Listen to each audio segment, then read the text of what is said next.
নমস্কার সবাইকে। বিথি পাঠশালা ইউটিউব চ্যানেলে সবাইকে অনেক অনেক স্বাগত। আজকে নিবেদন বেলা দেবীর লেখা একটি ভৌতিক গল্প, সেই রাত্রে। তবে আজকের গল্প শুরু করার আগে আমার চ্যানেলে যারা নতুন তারা চ্যানেলটিকে অবশ্যই সাবস্ক্রাইব করে ভিডিওগুলিকে লাইক করে দেবেন। ভালো লাগলে বন্ধুদের সঙ্গে শেয়ার করবেন এবং পাশে থাকা বেল আইকনটি অবশ্যই ক্লিক করবেন এবং হাইপ করতে কিন্তু একদম ভুলবেন না। চলুন শুরু করা যাক আজকের নিবেদন।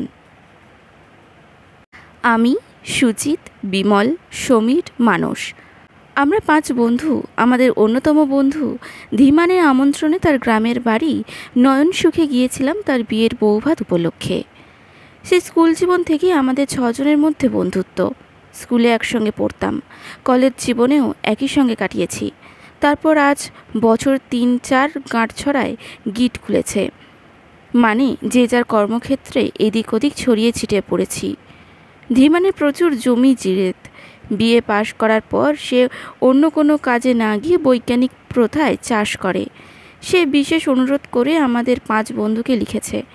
একে অজপাড়াগা, তার উপর তোদের এই বন্ধু আক্ষরিক অর্থেই যাকে বলে চাষা। এতে যদি তোদের মানের হানি না হয় তবে অবশ্যই আসিস। একে শ্রাবণ মাস, ভরা বর্ষা, তার হচ্ছে পাড়াগা। যাবার ইচ্ছে ছিল না, শুধু ধীমানের এই খোঁচাটুকুর জন্যই হয়তো যাব মনস্থ করলাম। আমাদের দলের মধ্যে ধীমানেরই প্রথম বিয়ে হয়েছে। সমীর বলল, বৌভাত সেরে সেই দিনই কিন্তু আমাদের ফিরতে হবে। আমার মোটেই ছুটি নেই, অফিসে গোলমাল চলছে, অতি কষ্টে একদিনের ছুটি আদায় করেছি। মানস বলল, আমারও সেই দিনই ফিরতে হবে ভাই, জরুরি কাজ রয়েছে।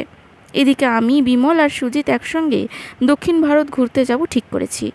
1 মাস আগে টিকিট কাটা, রিজার্ভেশন সব হয়ে গেছে। ধীমানের বৌভাত বুধবার আর আমাদের রওনা হতে হবে শুক্রবার সন্ধ্যার দিকের ট্রেন। কাজেই বৌভাত ছেড়ে সেই দিনই রাত্রের ট্রেনে কলকাতায় ফিরে আসার ব্যাপারে সবাই একমত। বৌভাতের দিন ভোরের ট্রেনে রওনা হয়ে গেলাম। স্টেশন থেকে 3টা রিক্সা নিয়ে চললাম 5 জনে। মিনিট 15 চলার পর রিক্সা দাঁড়িয়ে পড়ল। রিক্সাওয়ালা বলল, রিক্সা আর যাবে না বাবু, যাবার পথ নেই। আমরা নেমে পড়লাম। জিজ্ঞাসা করলাম, এখান থেকে নয়নসুখ কত পথে? তা বাবু, আধ মাইল টাক হবে। এই আলপথ ধরে ধরে চলে যান, পৌঁছে যাবেন। দুদিকে ধান ক্ষেত, মাঝে সরু আলপথ, পাশাপাশি দুজনের চলার উপায় নেই। আমরা লাইন করে হাঁটছিলাম। পথের দুপাশে কোথাও কোথাও খানাডোবাও রয়েছে। হাঁটছি তো হাঁটছি। বিমল বলল, ধীমানটার বাড়ি কোন ধার ধারে গোবিন্দপুরে রে ভাই? ওহ, কি রাস্তা দেখেছিস? সুজিত বলল, মোটে আধ মাইল রাস্তা নয়, মাইল খানেক বলেই মনে হচ্ছে। যাক, শেষ পর্যন্ত অনেকটা পথ ঠেঙিয়ে আমরা ধীমানদের বাড়িতে উঠলাম। আমাদের দেখে ধীমান খুশিতে কলরব করে উঠল। আরে আয় আয়, তোরা সবাই এসেছিস দেখছি। আমি তো ভাবতেই পারিনি তোরা আসবি। ওহ, আমার যে কী আনন্দ হচ্ছে। ধীমান যে কিভাবে আমাদের আপ্যায়ন করবে যেন ভেবেই পাচ্ছে না। এই চা এলো, পরক্ষণই বাটি ভরা এত এত সরশুদ্ধ দুধ নিয়ে আসছে। চুমুক দিয়ে দেখি ক্ষীরের গন্ধ, ঘরের গরুর দুধ। দুপুরে পাতে যা একখানা মাছ ভাজা ফেললো, ওজন হবে 250 গ্রাম করে। সব পুকুরের মাছ, সদ্য জল থেকেই তোলা, টাটকা। খেতে যে কী চমৎকার স্বাদ। সময়টা শ্রাবণ মাস। বিকেল 4টে নাগাদ আকাশ কালো করে মেঘ জমল। তারপর সে কি তেরে বৃষ্টি, সেই সঙ্গে ঝোড়ো হাওয়া, জোর হাওয়া। সুজিত বলল, কি দারুণ দুর্যোগ করলো রে, ফিরবো কী করে? ধীমান বলল, ধ্যাত, আজকে যাবি কি? আজ থাক, যাবার কথা কাল ভেবে দেখা যাবে। আমরা রাজি হলাম না। রাত 11টার লাস্ট ট্রেন। বৌভাতে খাওয়া সেরে ধীমান এবং তার বাবা মা ভাই বোনদের অনেক অনুরোধ উপেক্ষা করে রাত 9টায় বেরিয়ে পড়লাম। সন্ধ্যার পর থেকে বৃষ্টিটাও ধরেছিল। আবার সেই আলের পথ দিয়েই চলছি। এবারে যাত্রা আরও কঠিন। তখন ছিল দিনের আলো, পথ শুকনো। এখন ঘুটঘুটে অন্ধকার। বৃষ্টি হয়ে যাবার দরুন পথ পিছল, কাদায় পা বসে যাচ্ছে। বাড়ি থেকে আসার সময় একটা টর্চও আনা হয়নি। পাড়াগাঁয়ে আসছি সেটা খেয়ালও হয়নি। খানিকটা রাস্তা যেতেই আবার নামলো প্রচণ্ড বৃষ্টি, সেই সঙ্গে ঝোড়ো হাওয়া, একেবারে সোনায় সোহাগা আর কি। হঠাৎ যেন একটা চিৎকার শুনতে পেলাম। আমি ছিলাম সবার আগে। বললাম, কে চিৎকার করে উঠলো বলে মনে হচ্ছে না? পেছন থেকে ওরা বলল, কই না তো, আমরা তো কিছু শুনিনি।